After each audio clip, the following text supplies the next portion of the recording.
Hey there. Can I ask you a really personal question? Have you ever had one of those days, or maybe one of those months, where you feel completely drained?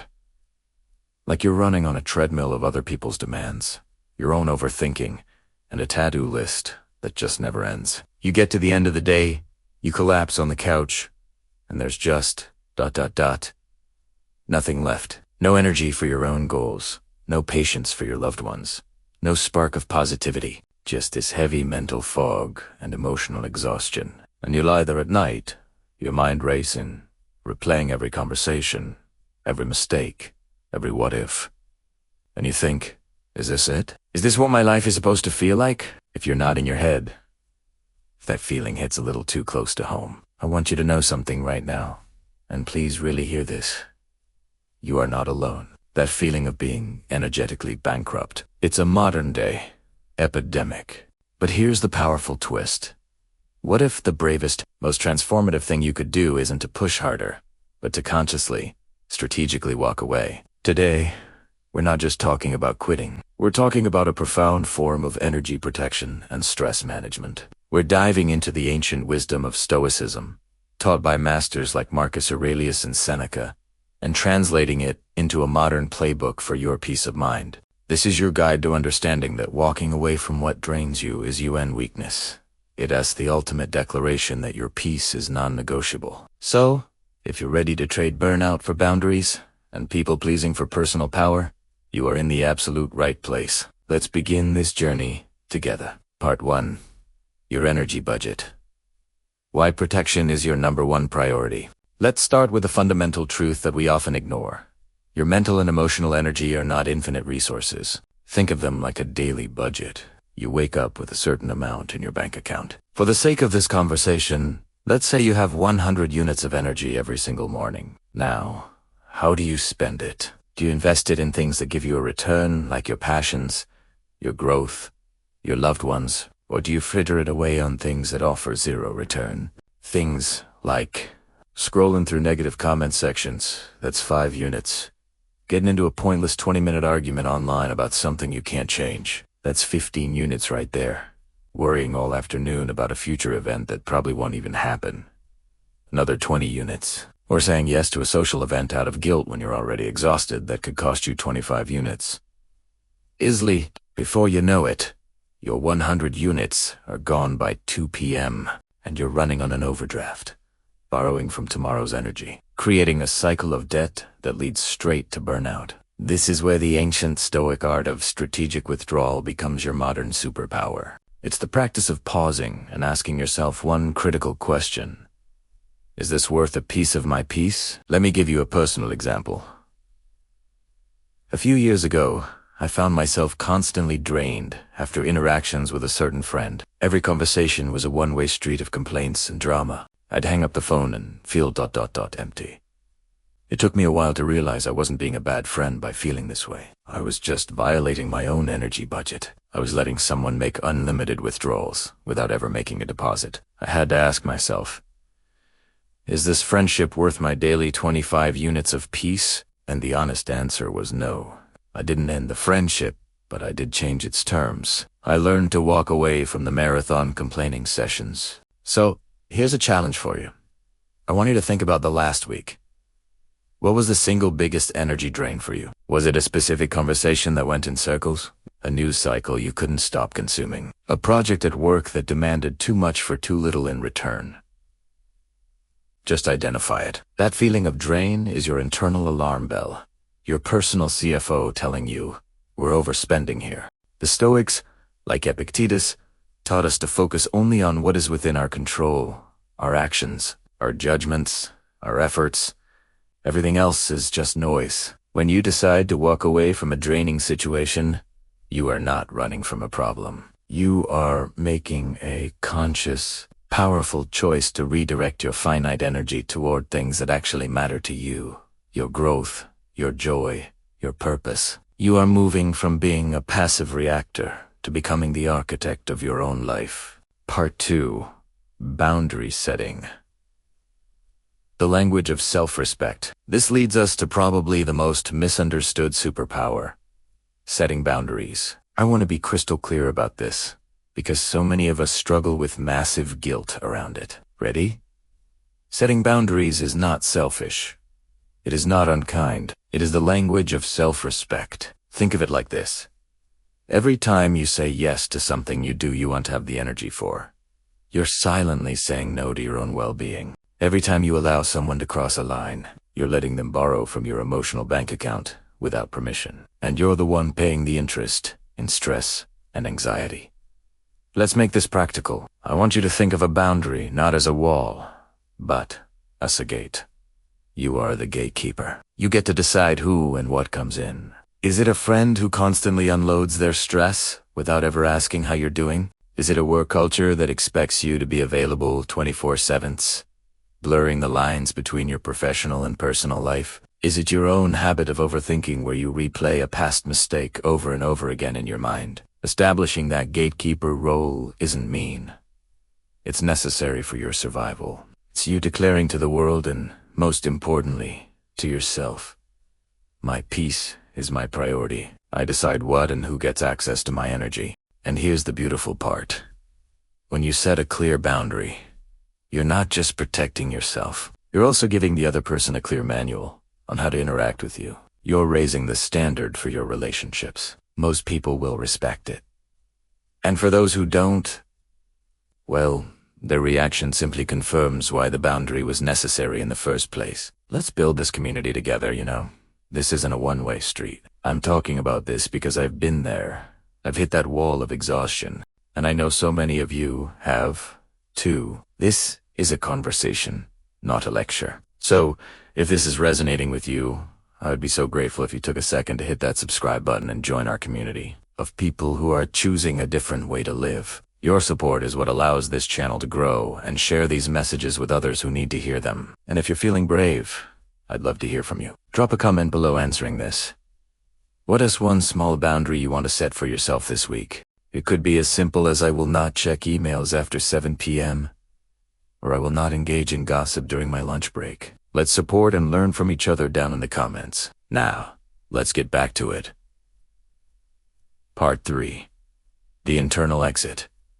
Ending the cycle of overthinking. Now, let's talk about a form of walking away that nobody sees. This is the secret, advanced level skill.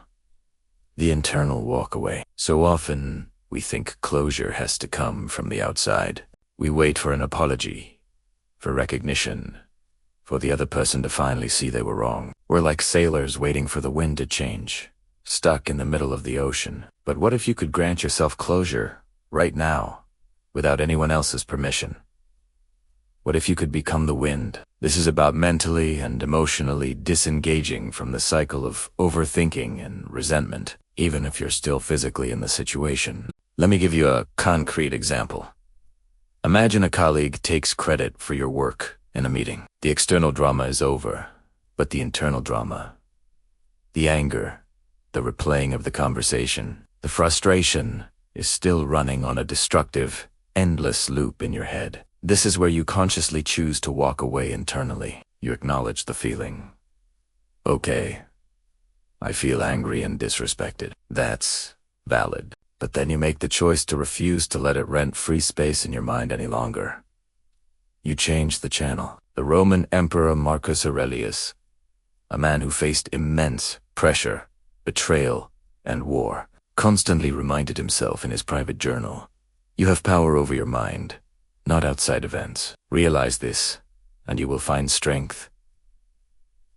Your mission, when you find yourself in that mental loop, is to switch the question from "why did this happen to me?" a question that keeps you stuck in the past, to "what do I choose to do with my energy now?" a question that empowers you in the present. This single shift moves you from being a passive victim of your circumstances to an active agent in your own life.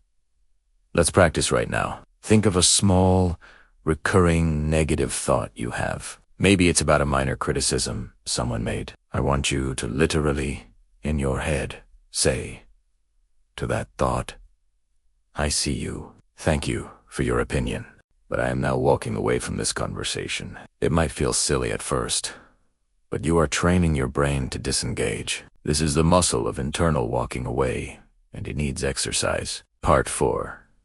The digital walkaway. Reclaiming your attention. We can't talk about modern energy drains without talking about the elephant in the room. Our digital lives. Our phones, social media, the 24/7 news cycle. This is perhaps the biggest treadmill of them all. It's designed to hijack your attention and never give it back. So, a crucial form of walking away in the 21st century is the digital walkaway. This isn't about becoming a hermit. It's about setting digital boundaries. It's about recognizing when your scrolling has shifted from entertainment to a state of agitated passivity. You're not relaxing.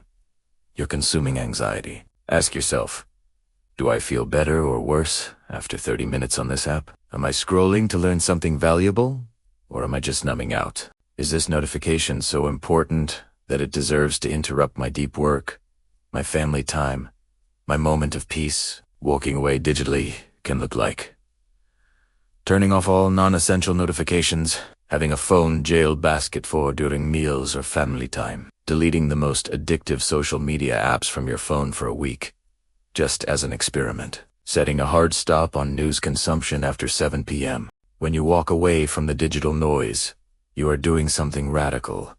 You are reclaiming your most valuable asset, your attention. You are saying, my focus is not for sale. My peace is more important than being constantly informed. This creates mental space for the things that truly fill you up. Reading a book, having a deep conversation, going for a walk, or just ... thinking your own thoughts. Part 5. The Courage Zone, where walking away fuels growth. Now, let's flip the script and talk about a different kind of walking away. Leaving your comfort zone. This isn't about escaping something toxic, but about consciously choosing to outgrow something that has become too small for you. That job that's secure, but no longer challenges you. The routine that's become a rut. The old story you tell yourself about what you're capable of. The version of you that you've outgrown. I want you to think about this. Is there a closed door in your life that you're secretly grateful for? A rejection, a failed project, an ending that, in hindsight, forced you to grow in a way you never would have otherwise. For me, it was a job I didn't get, that I was absolutely sure was my dream job. It felt like a disaster at the time. I was crushed. But that no forced me to walk away from that path and onto a completely different one, which eventually led me to doing the work I'm doing now, work I truly love and am passionate about. That rejection was a redirection. As the psychologist Abraham Maslow said, one can choose to go back toward safety or forward toward growth. Growth must be chosen again and again. Fear must be overcome again and again. The decision to walk away from the familiar is terrifying. I know, it feels like stepping off a cliff. But it's also the soil where your greatest strengths take root. It's in that uncertain, uncomfortable space that you discover wings you didn't know you had. The caterpillar doesn't know it can fly until it makes the brave, terrifying decision to leave the safety of its cocoon. What if you're not falling, but you're preparing to fly? Part 6. The strategic pivot. Walking away is a power move. Let's reframe one of the biggest fears head on. The idea that walking away is the same as giving up, is failure. I want you to erase that thought and replace it with this. Walking away is a strategic pivot. Imagine you're playing chess. You've been pushing your pawns in one direction, but you suddenly see that your opponent has you cornered. The stupid, ego-driven move is to stubbornly keep losing pieces, just to prove a point. The smart, strategic move is to change your entire strategy, to pivot your queen to a different part of the board where you can actually win. Your life is no different. Walking away from a battle that's draining you is a tactical decision to preserve your resources for a war you can actually win. It's not surrender, it's intelligence. So, here's a practical exercise you can use anytime. The next time you're at a crossroads, feeling stuck in a job, a relationship, or a project, ask yourself this powerful question. Does staying in this situation move me closer to the person I want to become? Be brutally honest with yourself. If the answer is a clear no, then you haven't discovered a failure. You've discovered a crucial piece of intelligence. You've learned what not to do. And in life, that is a massive win. That knowledge is power. Use that information to pivot, to turn your energy and attention toward an opportunity that truly aligns with your values and your vision for your future. This is how you stop being a chess piece and start being the chess player. Your journey starts now. Thank you so much for spending this time with me. This isn't just content for me. It's a conversation I wish I'd had years ago. If just one idea from today resonated with you and made you think about your own energy protection and stress management, then please, let's keep this momentum going. Here are 3 ways you can do that, and each one takes less than 30 seconds. Share this with one person who you think needs to hear this message. Maybe it's a friend who's stuck in a toxic job or a family member who struggles with Tag them in the comments. Let's spread this wisdom and remind the people we care about that they have a choice. Download our free 1-page energy audit checklist. I've created a simple worksheet that walks you through the exact process of identifying your energy drains and protectors. The link is in the description below. It's my gift to you to help you take the first step. Hit that like button and ring the notification bell so you don't miss our next video, where we'll be diving into how to build unshakable confidence from the inside out. Remember, the goal of all of this isn't to create a life with no problems. That's impossible. The goal is to create a you that is so strong, so grounded, and so clear on your worth that the problems of life no longer control you. You have that power within you right now. The power to choose. The power to protect your peace. The power to walk away. Now, go and use it. I'll see you in the next one.